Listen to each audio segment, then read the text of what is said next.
silakan, kami persilahkan. Halo semuanya, perkenalkan nama saya Aura Rangel Kalis. Saya dari SDS Katolik Santa Maria Palangkaraya. Pada sore hari ini, saya akan membawakan cerita yang berasal dari Provinsi Kalimantan Tengah, tepatnya dari Kabupaten Katingan, yang berjudul Tumbung dan Inge. Alkisah, pada zaman dahulu kala, di sebuah desa yang bernama Tumbang Barawai, hiduplah sepasang suami istri. Sang suami bernama Tumbung dan sang istri bernama Inge. Mereka berdua tinggal di sebuah rumah panggung yang terletak di ujung desa. Tumbung adalah seorang pria yang memiliki wajah tampan dan rupawan, serta memiliki penampilan yang gagah perkasa. Namun, Tumbung memiliki salah satu sifat yang buruk, yaitu sifat cemburu. Sedangkan Inge adalah seorang perempuan yang memiliki wajah cantik jelita. Ia pun memiliki sifat penyabar. Pada suatu hari yang sangat cerah, ketika sang istri hendak pergi keluar rumah untuk melihat-lihat sekitar dan menghirup udara segar, niatnya itu pun tak jadi ketika sang suami menghampirinya lalu berkata kepadanya, "Adinda mau pergi kemana?" "Kakanda, bolehkah Adinda pergi keluar rumah untuk melihat-lihat sekitar dan menghirup udara segar?" "Bukankah Adinda dapat melihatnya dari balik jendela?" "Tapi Kakanda, Adinda ingin pergi keluar rumah." "Maaf Adinda, tidak boleh."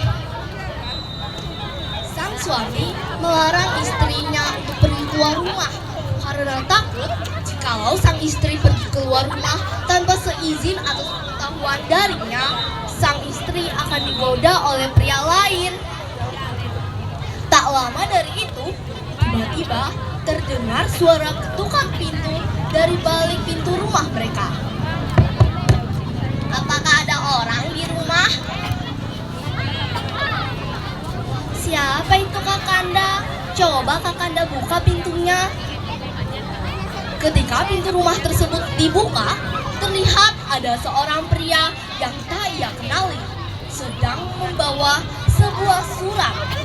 Lalu Tumbung pun bertanya kepada pria tersebut, "Ada apa ya? Engkau mengetuk pintu rumah kami?" "Selamat pagi, perkenalkan, saya adalah warga dari desa sebelah. Saya kesini berniatan untuk mengantarkan surat undangan dari desa kami. Datanglah." Ketika Tumbung menerima surat tersebut, pria tersebut pun lantas pergi dari rumah mereka. Dan Tumbung menutup pintu rumah itu. Lalu setelah menutup pintu, Tumbung berdiri di samping sang istri dan membuka surat tersebut. Ketika surat tersebut dibuka, tertulis undangan dari desa sebelah untuk menghadiri suatu pesta yang bernama Pesta Sangkaluno. Sang istri yang melihat itu lantas merasa sangat senang, lalu berkata kepada sang suami, "Kakanda, ayo kita pergi ke pesta tersebut. Pasti sangat menyenangkan." "Maaf Adinda, tidak boleh." "Tapi kenapa Kakanda?" "Tanpa seizin dari Kakanda, Adinda tidak boleh pergi keluar rumah." Sang suami pun menolak lagi ajakan dari sang istri, yang membuat sang istri yang awalnya merasa senang menjadi sedih. Namun istrinya tak membantah penolakan tersebut. Keesokan harinya, ketika sang suami hendak pergi berburu ke hutan, tak lupa sang istri menyalami suaminya. Lalu suaminya pun pergi untuk berburu di hutan. Sang istri berharap untuk suaminya cepat pulang. Namun sudah lama ditunggu, tak kunjung ada keberadaan sang suami. membuat istrinya menjadi sedih dan khawatir.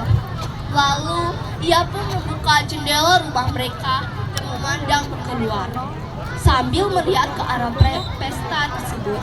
Lalu berkata di dalam hatinya, apa sebaiknya aku pergi saja ya ke pesta tersebut tanpa seizin dari Kakanda?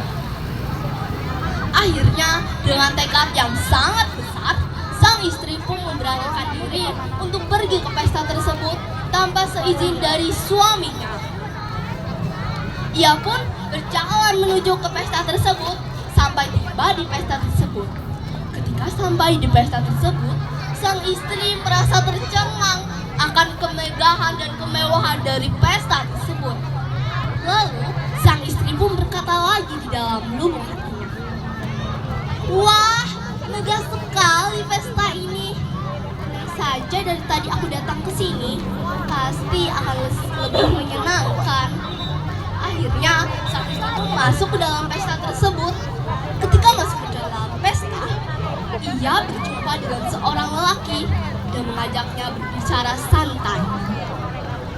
Tak lama dari sang istri tiba di pesta tersebut, sang suami pulang dari hutan sambil membawa seekor hewan buruan, yaitu berupa seekor monyet yang besar. Ia menenteng monyet tersebut ke rumah mereka dan berharap jika ia sampai di rumah, ia akan disambut oleh sang istri dengan sangat meriah dan megah. Apalagi ia berhasil membawakan seekor monyet. Ia berharap monyet tersebut akan dimasak dengan sangat lezat dan enak. Namun, alih-alih disambut saat pulang ke rumah, ia tak melihat sama sekali keberadaan sang istri yang membuatnya menjadi marah. Tapi, Tumbung berpikir untuk mencari terlebih dahulu istrinya di dalam rumah. Ingei, di manakah engkau? Tapi setelah ia memutari rumah tersebut dan mencari sang istri, ia tak kunjung menemukan sang istri yang membuatnya menjadi sangat marah. Lalu berpikir akan pesta yang hendak dihadiri oleh sang istri. Ia berpikir kalau sang istri sudah pergi ke pesta tersebut tanpa seizin darinya. Dengan amarah, ia pun menghias monyet yang ia bawa tersebut agar mirip dengan Ingei.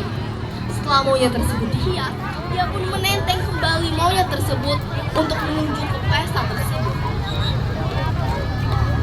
Ketika sudah sampai di pesta, ditambah marahnya ia karena melihat sang istri sedang bersama dengan pria lain.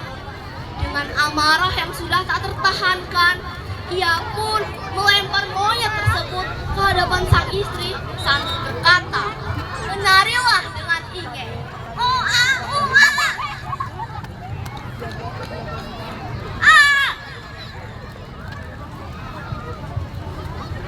Sang istri merasa terkejut karena melihat sang suami melemparkan monyet itu kepadanya. Pria yang berada di sampingnya pun lari ketakutan karena takut diserang oleh monyet tersebut. Tak lama dari itu, tiba-tiba langit berubah menjadi gelap. Angin bertiup dengan sangat kencang. Petir menyambar-nyambar tempat tersebut yang membuat monyet yang mengganggu Ingei pun lari karena ketakutan. Tiba-tiba, tak lama dari itu, datanglah sebuah hujan. Namun, hujan itu bukanlah hujan biasa.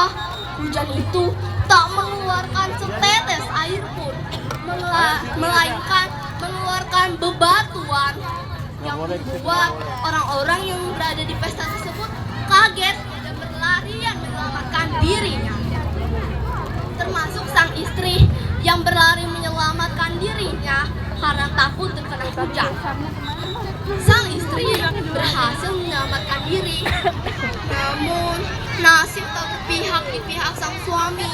Sang suami saat berlari, dia terjatuh karena tersandung akar pohon, lalu terkena hujan tersebut. Yang membuatnya berubah menjadi hujan tersebut ingin keduanya berubah menjadi batu.